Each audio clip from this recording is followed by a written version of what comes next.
nome da pregação de hoje é Bíblia, fonte última de autoridade. Salmo 24. Ao Senhor pertence a terra e tudo o que nela existe, o mundo e os que nele habitam, porque Ele a estabeleceu sobre os mares e firmou-a sobre as correntes. O salmista está dizendo que Deus é o dono da natureza, e a ciência é a investigação da natureza. Deus está dizendo, eu sou o dono da natureza. Mas Deus está dizendo também que Ele é o dono da sociedade. Como os homens se reúnem, tudo que existe sobre a terra, diz o texto, é de Deus.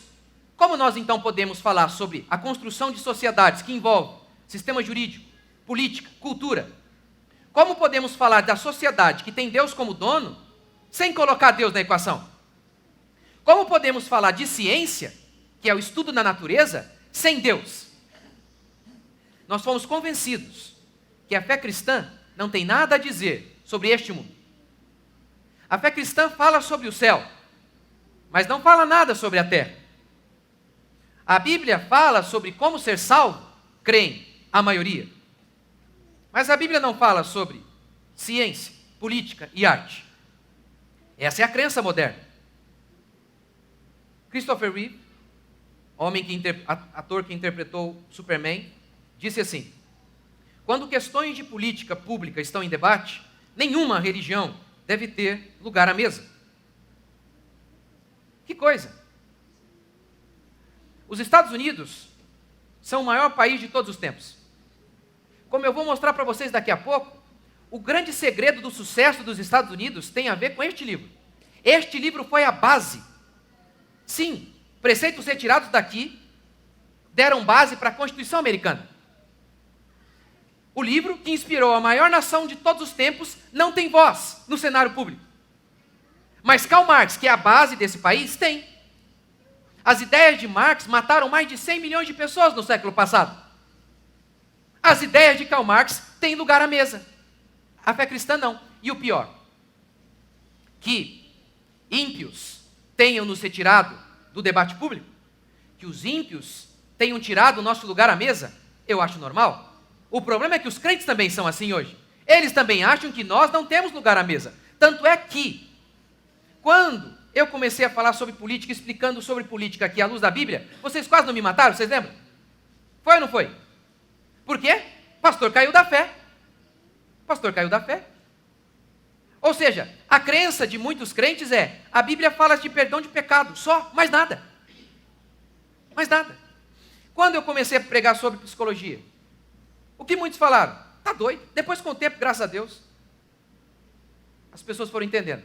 Mas no começo falaram, meu Deus, está vendo a mentalidade? Para eles, a fé cristã não atinge todas as esferas. Eu estava em Brasília e um deputado cristão me disse o seguinte: há 40 anos, quando eu me candidatei pela primeira vez, disseram, eu caí da fé. Esse cara caiu da fé. Olha que coisa. Olha que coisa. Como é o nome do traveco lá? Como é que é o nome? Estava defendendo a 6x1 para acabar a 6x1, a Érica Hilton. Érico, né? Elix. Ele pode. Ele. Ímpios. Muitos daqueles caras lá, se eu pudesse te contar o que eles fazem nos voozinhos deles. Orgias de todo tipo. Esses caras podem fazer lei, mas um crente cheio do Espírito Santo não pode entrar lá. Olha a mentalidade do povo. Mas ok, em relação a isso temos avançado. Temos entendido que temos que ter políticos lá. Em relação à educação, muitos de vocês já sabem, esse negócio de que a educação é neutra é mentira. Não existe isso. Não existe isso. Mas a gente tem que avançar um pouco mais ainda. E entender que não existe nada neutro. Nada. A arte não é neutra. A ciência não é neutra, a política não é neutra. Tudo tem uma filosofia por trás. E se não for a filosofia cristã, será uma filosofia anticristã. Porque aquele que não é por mim, disse Jesus, é contra mim. Na história, foi quando houve uma filosofia cristã dando fundamento, que houve o florescimento, que houve prosperidade. Um exemplo de como que nada é neutro. Algumas vezes conversando com o engenheiro lá fazendo o projeto, E aí me disse, olha, porque a gente tem que fazer algo que seja belo, mas também que tenha função. Eu falei, não. Está notando? Ele é um engenheiro. Mas você nota que ele tem uma filosofia? Antes de fazer cálculos, ele tem uma filosofia. E a filosofia dele é: a gente tem que construir aquilo que é belo, mas que também tem uma função. Eu falei, não é isso que eu quero no meu. Não. Sabe de onde vem essa filosofia dele? Tem muito a ver com o ateísmo e que depois gerou o dadaísmo, que eu já expliquei isso aqui em outro dia. Mas olha isso aqui, ó. O arquiteto Louis Sullivan disse que a beleza na arquitetura, e por implicação nas outras artes úteis, surge quando a forma segue a função. Ou seja, para ele é belo se for útil. Esse seria o pressuposto, o ponto de partida, o fundamento para julgar o que é bonito. Só é bonito se tiver uma função. Por exemplo, quando você tem uma coluna, se essa coluna ela sustenta alguma coisa, aí beleza, aí pode ter. Mas e se for, a gente fez ali apenas um detalhe que não está segurando nada, não está sustentando nada, mas apenas embeleza, aí não pode. Por quê? A verdade é que a Bíblia declara que a beleza, ela já é útil por ela mesma. Quer um exemplo? Aquela planta que você tem na sua casa, ela sustenta alguma coisa? Ela sustenta a parede? Não. Ela não é inútil? Por um certo aspecto ela é. Em se tratando de praticidade, de sustentação da casa, ela é. Mas ela é profundamente útil. Sabe por quê? Porque a beleza, ela traz aconchego. Ela traz conforto. Foi por isso que em Gênesis Deus disse assim: façamos árvores para alimento e árvores para a vista, agradáveis à vista. Árvores ornamentais. O que é uma árvore ornamental? Qual é o propósito da árvore ornamental? Não é dar fruto, não é dar sombra, é só embelezar. Essa é a utilidade dela. Esse caixote aqui que é a nossa igreja, essa coisa feia, a gente vai resolver isso aí. Vamos arrumar isso aí. Mas está vendo? É uma filosofia. Antes da engenharia, está vendo que tem uma filosofia? Sempre tem em relação a todas as coisas. Todas as coisas. É sobre isso que eu quero falar hoje.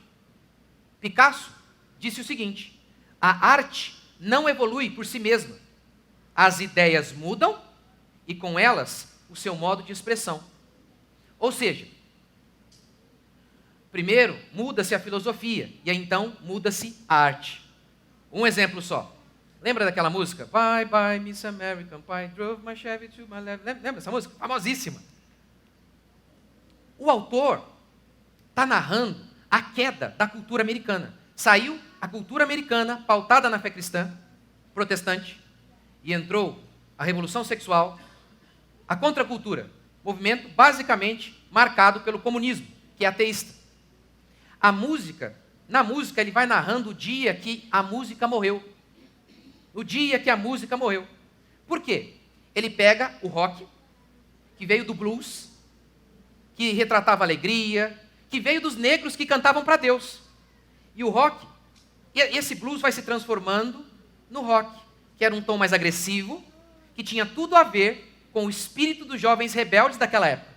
Aquelas notas pesadas da guitarra retratavam bem o coração daqueles jovens que haviam mudado a cabeça, que agora lutavam contra a fé cristã. Lembra do Jimi Hendrix queimando a guitarra e fazendo assim, ó? Lembra dele? Antes, a música visava retratar ordem, beleza, paz, trazer propósito. Agora ela visa retratar o caos. Por quê? Sem Deus é o caos que se instala. E aí olha que coisa, o autor está dizendo o seguinte: para ele, o rock era o símbolo da cultura.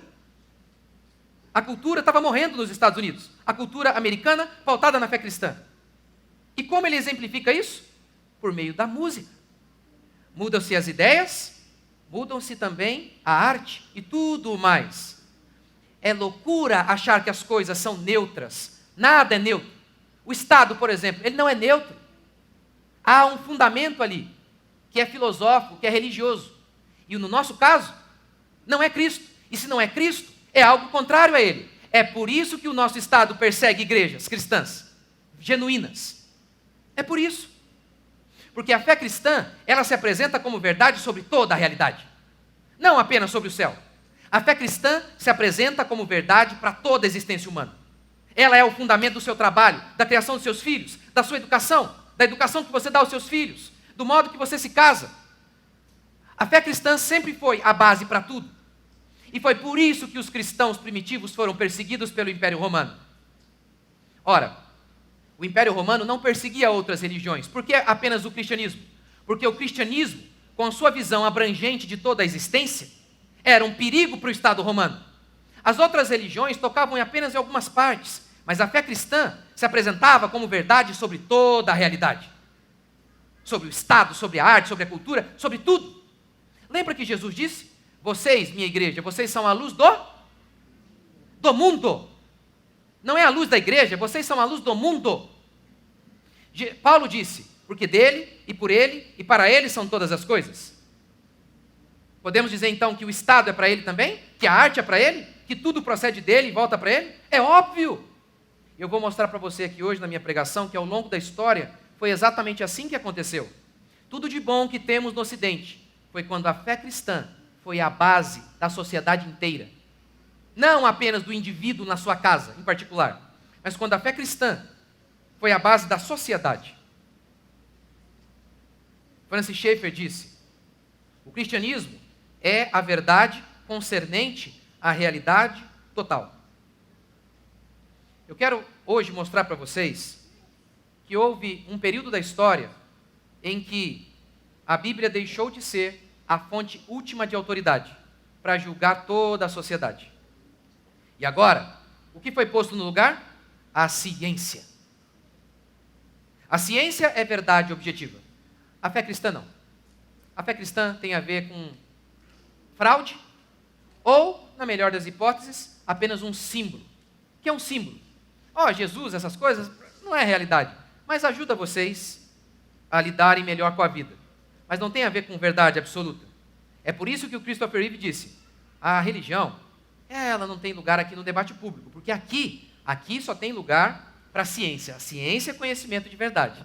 Religião não é. E é justamente por isso que nós estamos aqui hoje. Por isso que as sociedades estão destruídas. Porque o fundamento deixou de ser a Escritura. Não apenas as sociedades, mas o indivíduo também. Os próprios cristãos são assim hoje.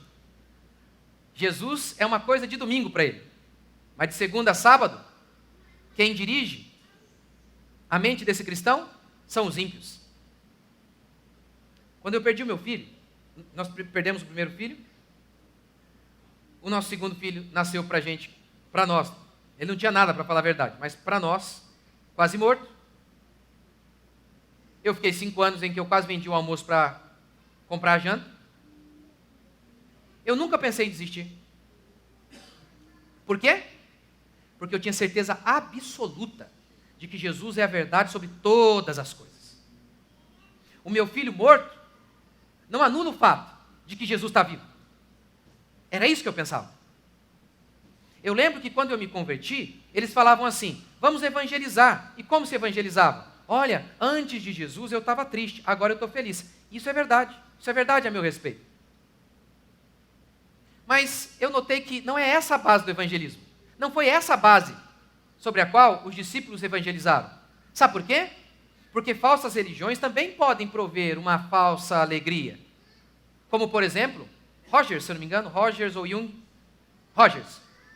Ele abandonou sua esposa no leito de morte. Ela estava lá doente, ele abandonou, trocou por uma novinha. Ficou cheio de culpa. Como ele resolveu esse problema da culpa? Ele estava infeliz. Foi no Chico Xavier da época. Aí o espírito da mulher dele apareceu dizendo, eu te perdoo, meu amor. E aí ele ficou em paz. Ele ficou feliz. Não. A base para anunciarmos ao mundo, arrependam-se e creiam, é Jesus é a verdade. Ainda que você acabe violentado ali amanhã, como muitos cristãos lá na igreja primitiva acabaram. Ainda que você acabe ali naquela cruz, decapitado, de cabeça para baixo. Ainda que você perca tudo, você tem que crer nele. Sabe por quê? Porque ele é a verdade. Ele é a verdade. Mas como perdemos a mente cristã? A mente cristã é aquela que enxerga tudo pela ótica de Cristo. Como perdemos a mente cristã? Quando nós aceitamos ficar de fora da mesa. Por quê? Pedófilos como Kinsey estão lá na mesa, dando opiniões sobre sexualidade. perdidos como Watson, perdidos, adúlteros como Watson, estão à mesa, dando opinião sobre a sociedade. Freud, cheirador de cocaína, está dando lá sua opinião à mesa. Karl Marx, suas ideias mataram mais de 100 milhões de pessoas, eles estão lá à mesa. Mas por que o meu Cristo não pode? Por quê? E por que os próprios crentes acham isso? Primeiro, uma breve história dessa mente cristã atual, que não é mente cristã coisa alguma. Tudo começa, de maneira mais resumida, porque eu deveria falar de Agostinho, depois de Aquino, eu vou dar uma encurtada. Tudo começa com o Iluminismo. O Iluminismo foi um período em que o homem disse assim, isso aqui não. Isso aqui não. Isso aqui não é fonte de conhecimento. Rejeitaram a revelação, a Bíblia. O Iluminismo pariu a Revolução Francesa. Quando os revolucionários tomaram a França em 1789 com a queda da Bastilha, eles retiraram Cristo e colocaram lá uma estátua, a deusa da razão. Mudaram o calendário para que as pessoas se esquecessem de que domingo era o dia do Senhor. 1792, se eu não me engano, eles chamaram de ano primeiro. Um novo mundo, novo céu e nova terra havia descido ali. Robespierre, um dos líderes da Revolução, ousou mencionar Deus numa reunião jacobina, quase foi morto. Ou seja, a partir do Iluminismo, a gente vai vendo se desenvolver um pensamento ateísta como nunca na história humana. Um pensamento materialista, de modo que a única coisa real é a matéria. Deus, Espírito, não existe. Um dia, surge Newton, talvez aí um dos pais da ciência moderna. Newton acreditava que o mundo é uma espécie de máquina, o que era chamado de mecanicismo. Para ele, o mundo é tão milimetricamente balanceado, equilibrado, tão engenhosamente projetado, tão complexo, que essa máquina, ou um relógio, essa é uma boa figura, o relógio aponta para o relojoeiro. É o que acreditava Newton. Por isso ele disse, o belíssimo sistema do Sol, de planetas e de cometas, só pode ter se originado do desígnio e domínio de um ser inteligente e poderoso. Ou seja, para ele, a complexidade dessa máquina apontava para o engenheiro. A complexidade do relógio apontava para o relojoeiro. Essa era a ideia de Newton. Newton era profundamente cristão. Não é que Newton fez ciência apesar de ser cristão. Newton fez ciência justamente por ser cristão. Foram os pressupostos cristãos que deram base para que ele desenvolvesse a sua ciência. Mas como é possível que hoje Newton, lá na escola do seu filho, seja citado para refutar Deus? Se Newton justamente desenvolve a sua ciência para mostrar a glória de Deus. É que os iluministas esvaziaram as ideias de Newton. É como se eles encontrassem, por exemplo, um computador que tem lá dentro o programa. E eles dissessem assim, não, ninguém colocou esses programas aí dentro. O computador já nasceu com esses programas complexos, que você aperta um botão e acontece algo. Eles esvaziaram a ideia de Newton, retiraram Deus, e aí a máquina se tornou imanente. Ou seja, essas leis que vemos na natureza tão organizada, são intrínsecas à própria matéria. E retiraram Deus, e disseram, está aqui, está vendo? Olha aqui, temos a prova, cabal. Não precisamos de Deus. Está aqui, são leis autogovernáveis. Essa era a perspectiva. Ora, nessa ideia do materialismo, Deus é uma ilusão. Deus é uma fraude ou uma ilusão. Como assim? Um professor chegou no primeiro dia de aula, colocou uma imagem assim, um cérebro aqui e um coração aqui. E ele disse assim, aqui é a região, o cérebro é a região da ciência. Aqui o coração é a região da religião. Não tragam a sua religião para a sala, disse o professor. Entendeu? Para eles, conhecimento objetivo tem a ver com ciência.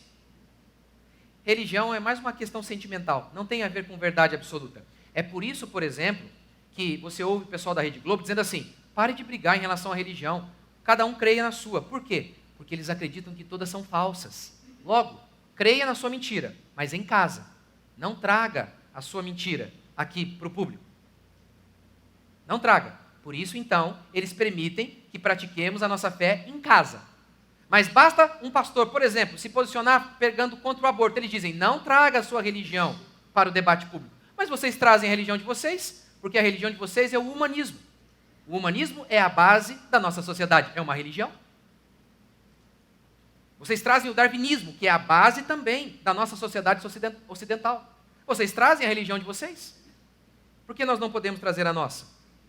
Isso é tão interessante que uma professora de seminário disse assim: os cristãos e os ateus têm de abordar as questões científicas em nossa era sem invocar um criador. Está vendo? Uma própria cristã está dizendo isso. Na cabeça oca dela, isso aqui é neutralidade. Isso aqui não é neutralidade. Retirar Deus da equação não é neutralidade, é uma posição bem firme. Bem firme. Portanto, por conta de todo esse contexto, principalmente com a chegada de Darwin, a ciência se tornou a fonte última de autoridade. Ela é a autoridade. Note no nosso linguajar hoje. Note. Quando alguém fala assim, a ciência diz, pronto, acabou. Se alguém questiona, é taxado de retardado, negacionista, louco. Você está negando a ciência. Espera aí. Por que não pode questionar a ciência? A ciência é a mesma que diziam esses dias: ovo mata, agora ovo faz bem. A ciência é a mesma que até o século XIX acreditava que de um pedaço de roupa podre surgiria vida. A ciência é a mesma que matou um monte de gente na pandemia. Foi ela que matou. Ela que mandou dar picadinhas. Que a gente já tem estudos sérios hoje. Sérios nos Estados Unidos, que não chegam aqui. Seríssimos. Estudos seríssimos falando dos perigos das picadinhas. Já se tem também estudos sérios mostrando que a ideia da ciência de enjaular todo mundo em casa trouxe um monte de morte. Muitas pessoas se mataram por conta disso. Aumento de todo tipo de problema. Foi a ciência que fez isso. Nós já deveríamos saber que a ciência não é inerrante, como eles falam. A ciência é simplesmente feita por cientistas. Eles erram, eles falham e eles são corruptos também. Mas a ciência se tornou fonte última de autoridade. Fonte última. De modo que, se um cientista aparece dizendo assim: a grama é rosa, e a Bíblia diz que a grama é verde, instantaneamente o pastor começa a entrar em crise e borrar a calça. E aí ele começa: meu Deus, e agora? E aí ele faz assim, ó: ah, que cor é a grama, doutor, papa? Rosa?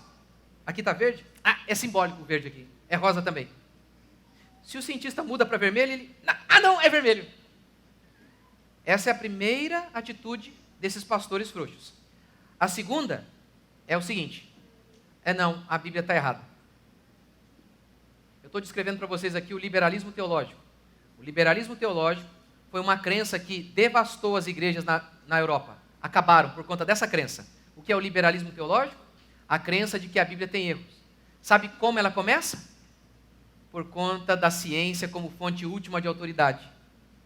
E a ciência mecânica, como eles acreditavam, com leis inflexíveis, eles diziam: não é possível milagre. Não é possível. O universo funciona por meio de leis fixas que não podem ser alteradas. Logo, milagre não existe. Nossa, mas a Bíblia está cheia de milagres. E agora, como é que os pastores fizeram? Sabe como os pastores começaram a fazer? Sabe o que é? Para todos os milagres tem uma explicação científica. Por exemplo, sabe o Mar Vermelho? Não, a Bíblia diz lá que se abriram duas colunas assim, como se fosse um muro, à direita e à esquerda.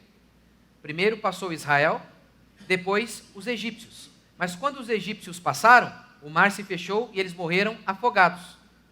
Mas sabe como os pastores fizeram para conciliar a ciência com a Bíblia? Porque a ciência é Deus agora.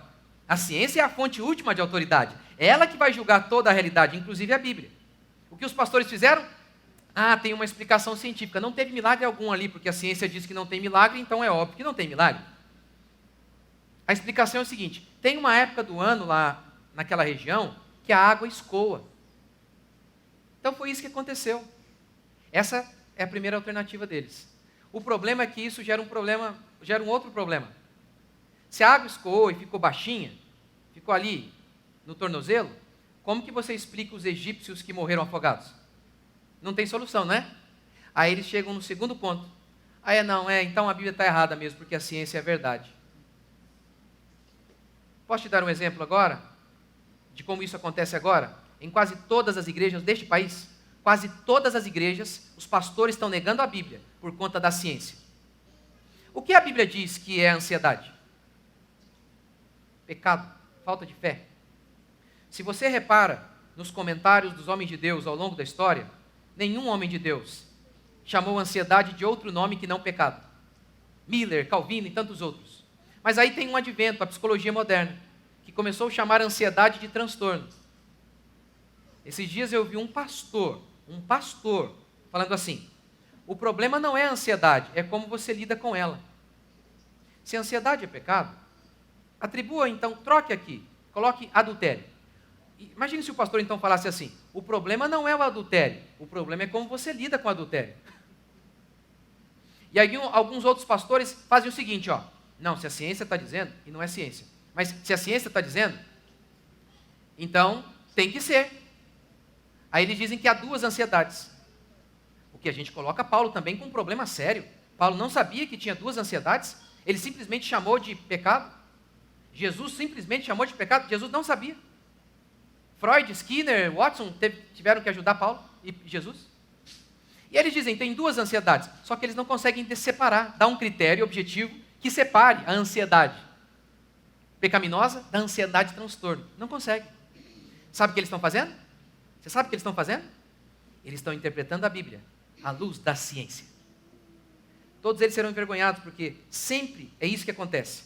Vem lá uma tese científica furada que condena a Bíblia, e aí, com o tempo se descobre fraude, como eu citei para vocês aqui, quinta-feira, citei, do darwinismo, das mariposas, enfim, mentira, do homem de Piltdown lá que eles usaram para dizer que era a prova do elo perdido. Depois, 40 anos depois, foi provado que era fraude aquilo. Fraude. Olha que coisa, eu citei acho que aqui quinta. O texto bíblico declara que no início, Deus ordenou assim, que a terra se junte num só lugar. Quando Deus criou o mundo, era num só lugar. Não havia continentes. Não havia. Era chamada de Pangeia. Agora, há pouco tempo, alguns centenas de anos aí, nem tudo isso. Com satélites, os cientistas viram de cima. E eles notaram que os continentes estão se afastando. Por dedução, então, eles estavam mais próximos. Além disso, já viu o mapa mundi da sua casa lá? Você nota que a América do Sul aqui, Europa, que se encaixa, se você pegar, encaixa. O que a Bíblia falava lá há trocentos anos. Agora que eles têm satélite, agora eles falaram, nossa, é do jeitinho que a Bíblia falou mesmo. Ora, por que a surpresa? Deus não é o autor do mundo? Deus não criou o mundo? E Deus não criou a Bíblia? Se Deus criou o mundo, Ele sabe como o mundo foi feito. Portanto, se a Bíblia estiver errada cientificamente, ela não é a palavra de Deus. Então é óbvio que ela está certa. É óbvio que a palavra de Deus está certa. Se Deus declara que o comportamento é moralmente errado, tal comportamento não é causado por defeitos genéticos, produtos químicos defeituosos, cérebros disfuncionais ou circunstâncias difíceis. Síndrome de Tourette, acho que é isso, o menininho falando palavrão agora. Aí ele faz assim, mostra o dedo. Entrei lá e comentei assim para a mãe: você está se escondendo como todas as mães fazem. Você não educa o seu filho corretamente, aí você se esconde no transtorno. E eu até acredito na existência do transtorno mesmo, mas não em relação a palavrão. Não. Porque se a Bíblia diz que isso é pecado, a causa é o coração maligno. Mas não, as pessoas, eles não querem falar a verdade. Ou melhor, os próprios crentes não creem mais. Eles não creem. Eles creem mais na ciência, que muda toda hora, do que na palavra de Deus. Segundo, a fé cristã como base da ciência. Nunca houve isso que a gente vê hoje. briga entre ciência e religião. Não houve isso. Porque a história da ciência é a história da religião. A história da ciência é a história da religião. Você acha que é por acaso que justamente no Ocidente cristão que a ciência se desenvolveu? Você acha que por acaso que 65% dos ganhadores de prêmio Nobel de Ciência são cristãos? Você acha que é por acaso que Newton, Kepler, Galileu, todos os cientistas, os grandes cientistas cristãos? Você acha que é por acaso? É porque a ciência não é neutra. Não é neutra. Antes da ciência tem uma filosofia, que se não for a filosofia de Cristo, será uma anticristo, porque quem não é por mim é contra mim. Note como antes da ciência existe a filosofia. Para você fazer ciência, você tem que acreditar que é possível conhecer. Eu sei, para você parece bobo, né? É porque você está num contexto cristão, em que Jesus disse, conhecereis a verdade vos libertará. O próprio Cristo está dizendo, é possível conhecer. Jesus falou para Tomé, toca aqui em mim. Os discípulos disseram, o que os nossos olhos viram, os nossos ouvidos ouviram, as nossas mãos tocaram. Com isso, a Bíblia está dizendo que as nossas percepções sensoriais, elas podem aferir conhecimento. Mas muitos gregos não acreditavam nisso. Demócrito, por exemplo, dizia que os sentidos não são confiáveis. Se você acredita que os sentidos não são confiáveis, você acha que você terá ânimo para procurar conhecimento observando a natureza? Não! Não, de modo algum. Para o hinduísmo, a matéria é uma ilusão. Para Platão, este mundo material é uma ilusão. Em Fédon, Sócrates, que dizia o mesmo que Platão, dizia o seguinte, o nosso objetivo é um só, conhecer a verdade. Mas temos que confessar, não é possível obter o conhecimento agora. Por quê? Porque Platão, Sócrates, eles acreditavam que o corpo era ruim, a matéria era ruim. O corpo aprisionava a alma. Se você tem uma visão negativa sobre o mundo material, faz sentido que você pesquise e estude o mundo material? Claro que não. Claro que não. Não é por acaso, então, não foi acidente que levou o Ocidente cristão a progredir tanto nos seus conhecimentos científicos. O historiador e cientista Alfred North Whitehead explica isso. A fé na possibilidade da ciência veio antes da ciência. Está vendo? Primeiro você tem uma filosofia, depois você tem a ciência de fato. Essa é a verdade. Copérnico, Galileu, Descartes, Newton, todos cristãos, não estavam apenas realizando investigações científicas, mas também reagindo às ideias metafísicas, filosóficas, às ideias filosóficas do mundo. Antes de tudo, antes de fazer ciência, eles debateram filosoficamente e a mudança filosófica levou à mudança na ciência. Nancy Pearce declara, foi a teologia moderna que deu à luz a ciência moderna. A ciência é o estudo da natureza, e para que seja possível, a ciência depende da atitude do indivíduo em relação à natureza. A religião bíblica fornece à cultura ocidental vários de seus pressupostos fundamentais sobre o mundo ocidental. O mundo material. Olha essa perspectiva que eu já dei aqui tantas vezes. O pressuposto é o ponto de partida. Entre muitos gregos havia vários deuses, cada um com a sua lei, governando cada aspecto, cada pedaço do universo. Com essa crença faz sentido você procurar leis universais no mundo? Agora, com a crença de que há um Deus só, com leis absolutas no campo moral e por dedução também na natureza, aí faz sentido você procurar por padrões. A ciência não é a busca por padrões? Quem deu isso? A fé cristã. Deu o pressuposto correto. Deu o ponto de partida correto. Só um exemplo de como a fé cristã deu base para a ciência. Kepler, o protestante Kepler. Na crença de Platão, o mundo material é eterno, sempre existiu. E Deus, o demiurgo de Platão, inseria as leis na matéria. Mas a matéria tinha a capacidade de resistir a essas leis. Por isso, havia no pensamento grego uma tolerância à imprecisão. O universo não é muito preciso. Kepler rejeitou 1.600 anos de ideias ultrapassadas. Por ele. Ele venceu essas ideias. Por quê? Por exemplo, a diferença de 8 minutos entre a observação e o cálculo da órbita de Marte. Essa diferencinha, essa imprecisão, Kepler disse, não, peraí. Os gregos nem foram investigar. Para eles era normal. Kepler dizia, o meu Deus é perfeito, ele não criou o mundo com falhas. E por conta da fé nesse pressuposto, ele investigou e revolucionou a ciência. Antes da ciência, tem a filosofia. Antes da ciência, tem uma teologia. Não apenas a fé cristã deu a base para todo o desenvolvimento científico. A fé cristã também deu o motivo final para se estudar. Como assim? Principalmente por conta de Agostinho, influenciado por Platão, esse mundo material, incluindo o casamento, o trabalho secular, eram vistos como algo de segunda categoria. Segunda categoria. Vocacionado eram os pastores, os monges. Esses tinham uma vida mais elevada. Mas a vida aqui, o pedreiro, o engenheiro, o empresário, era uma vida secundária. A do pastor é que era mais digna. Com a reforma protestante, isso acabou. A reforma protestante restaurou a ideia de que todos nós temos uma vocação, de que Deus também nos ordenou lá em Gênesis, domine a terra. O que é isso, gente? Domine a terra. É Deus dizendo, façam ciência, descubram, inventem. Os protestantes criam nisso. E os protestantes viam o seu trabalho como vocação.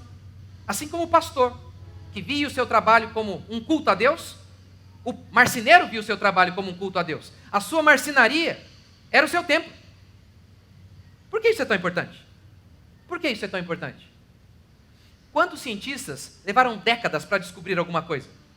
Ele precisa de muita fé para continuar depois de 10, 15, 20, 30 anos. De onde você acha que vinha a fé desse cientista? Vinha da crença de que ele servia a Deus ao descobrir os fenômenos da natureza. Essa fé transcendente dava a ele ânimo para estudar, mesmo quando os resultados eram pífios. A fé cristã não deu apenas a base para o estudo científico, ela deu o fim. Kepler disse assim, graças te dou, Criador e Deus, pois tu me concedeste essa alegria em tua criação, e me alegro nas obras das tuas mãos. Depois que completei o trabalho para o qual fui chamado como cientista. A palavra chamado aqui, que vem do latim, vocare, vocação. Eu fui vocacionado, chamado. Para quê? Antes essas terminologias eram usadas apenas para o pastor. Ele foi vocacionado. Kepler está usando para ele, como um homem que trabalha no mundo secular. Completei o trabalho para o qual eu fui chamado. Nele usei todos os talentos que tu concedeste ao meu espírito. E só mais um para a gente encerrar. Mais um exemplo de como a fé cristã foi a base de tudo de bom que a gente tem no Ocidente. Como as sociedades são construídas? Se você mora num prédio, você sabe, é necessário ter leis ali. Ter leis, senão o povo se mata. E para isso é necessário uma autoridade. Tem que ter uma autoridade. No prédio, você aceita que seja o síndico ou o voto da maioria. Mas e as sociedades? Qual é a fonte última de autoridade para dizer isso é certo? Sabe quando você pergunta assim, quem disse isso? Você está procurando por autoridade. A Bíblia foi essa fonte última de autoridade que deu base para os Estados Unidos. Alex de Tocqueville, católico, morava na França, viu a Revolução Francesa destruir o seu país. Foi morar nos Estados Unidos para entender por que aquele país era tão poderoso. Capítulo 2, ele, católico, na sua visão, explicou por que os Estados Unidos eram tão poderosos. Na América, é a religião que leva as luzes. É a observância das leis divinas que conduz o homem à liberdade. Francis Schaeffer tem um documentário chamado Como Viveremos. Ele compara a Revolução Francesa, que em um ano, em nome do ateísmo, retiraram Deus. Eles não tinham mais base agora. Não tinha Deus como fonte última de autoridade. A Revolução Francesa, em um ano, matou mais gente do que a Inquisição Espanhola, em 200. Francis Schaeffer compara as duas sociedades. a França, que falava também em direitos dos homens, e coisas parecidas até com aquelas que os americanos falavam. Francis Schaeffer até chega a dizer, o documento que os franceses fizeram sobre o direito dos homens era bom, até tinha bastante coisa boa. Mas por que não deu certo? Porque não tinha uma base para sustentar aquilo, uma fonte última de autoridade. Quando alguém perguntasse, mas por que eu não posso matar o outro? Porque Deus disse. Essa era a fonte de autoridade dos americanos, como ele explica no seu documentário. Muitos homens que emolduraram a Constituição dos Estados Unidos não eram individualmente cristãos, mas o que eles construíram embasava-se na reforma protestante, através da tradição da Lex Rex. Um ministro cristão protestante chamado Samuel Rutherford, ele cunhou esse termo, Lex Rex, que significa a lei é o rei. Nas sociedades, sempre eles tentaram coibir o caos. Como vamos fazer com que a sociedade não entre num caos? Os romanos tentaram de início por meio da elite. Aquilo que eles falavam era verdade absoluta. Mas o povo olhava e falava, são homens, por que devemos segui-los? Depois, os romanos permitiram então a ditadura. Porque quando se instala o caos, aí se permite a ditadura. Permitiram então que César fosse alçado à posição de um ditador. E que falasse de maneira divina. Havia o culto ao César. Mas eles também viam que aquilo ali não dava, era um homem como eles. Por que na fé cristã? Por que nos Estados Unidos então, aquela nação não se desintegrou? Porque tinha uma fonte última de autoridade. Tinha ali leis absolutas, transcendentes, universais, que procediam de quem? De Deus. De Deus. Porque se Deus não existe, cada um faz o que quiser. Cada um pode fazer o que dá na telha. Se Deus não existe, qual é a regra moral que vamos seguir? Por exemplo, Jean-Jacques Rousseau, ele deu a seguinte ideia: a maioria. Ele escreveu um livro chamado Contrato Social, em que ele dizia o seguinte: a fonte última de autoridade não será Deus, não será o rei, será a vontade da maioria. De modo que, se 51% votar pela destruição do restante, isso é justo. Você acha que o voto da maioria representa sempre o que é justo? Aí você tem a ditadura da maioria. Está vendo? Se não tivermos Deus como sustento da sociedade, tudo se destrói. Deus é a base de toda a civilização. Deus é a base de todas as coisas. Porque dele, por ele e para ele são todas as coisas. A nossa existência, toda ela, deve ser feita para a glória de Deus, como criamos os nossos filhos. Com uma mente cristã, pensando de maneira bíblica. Como nós votamos? De maneira bíblica. Com cristãos, baseados na palavra de Deus nos ensinando. Como nós organizamos a nossa igreja? De maneira bíblica. Como nós vemos toda a realidade? De maneira bíblica. Porque Jesus disse que a igreja é a luz do mundo, não é o mundo que é a luz da igreja. Nós somos a luz do mundo. Porque temos a palavra de Deus. Bendita a nação cujo Deus é o Senhor. Olhe para trás. Veja as nações que foram edificadas sobre o firme fundamento da Escritura, tendo a Escritura como fonte última de autoridade. Veja se não é verdade isso. Agora, olhe as nações. Olhe a Europa, totalmente abandonada, abandonou Deus. Eles não sabem o que fazem. Minha cunhada mora em Londres. É um caos. Seguidores da Espanha me falam, pastor, é um caos. E agora, por que o Islã está ganhando espaço lá? Por quê? Porque os europeus se tornaram relativistas. Eles não creem em mais nada, tudo é verdade. E aí, até uma religião absolutista como aquela está ganhando espaço, porque as pessoas sentem necessidade de algo transcendente, de algo que diga, Deus está falando, nem que seja um falso Deus, como Alá. Mas as pessoas sentem necessidade. E por isso, o Islã é uma das religiões que mais crescem. Porque eles oferecem, de maneira falsa, mas oferecem esse elemento transcendental, absoluto, que diz, é assim, vamos fazer. Agora o europeu, ele diz o quê? Vamos fazer o quê? Não sei, cada um faz o que quiser. Qual é o resultado disso? Caos. Você aplica isso na sociedade, você aplica isso na sua vida. Porque, pastor, você está falando isso aqui tudo para a gente? Será que isso aqui não pode ser um discurso perdido? será que isso aqui vai alcançar alguém? De modo que as sociedades inteiras possam ser mudadas? Primeiro que eu sou crente. Davi com 5 pedras creu que podia derrubar Golias? Eu creio. Eu também creio. Mas independentemente disso, porque há épocas em que a igreja, ela é como Israel no exílio. Ela apenas resiste àquela cultura sem conseguir influenciar muito a cultura. Mas ainda assim, ainda que a gente viva assim, e não consiga mudar nada lá fora, mas você tem que viver assim. Você tem que ter uma mente cristã. Porque ainda que o mundo inteiro não seja afetado, o máximo de pessoas que você conseguir afetar com essa mente cristã, vai ter valido a pena.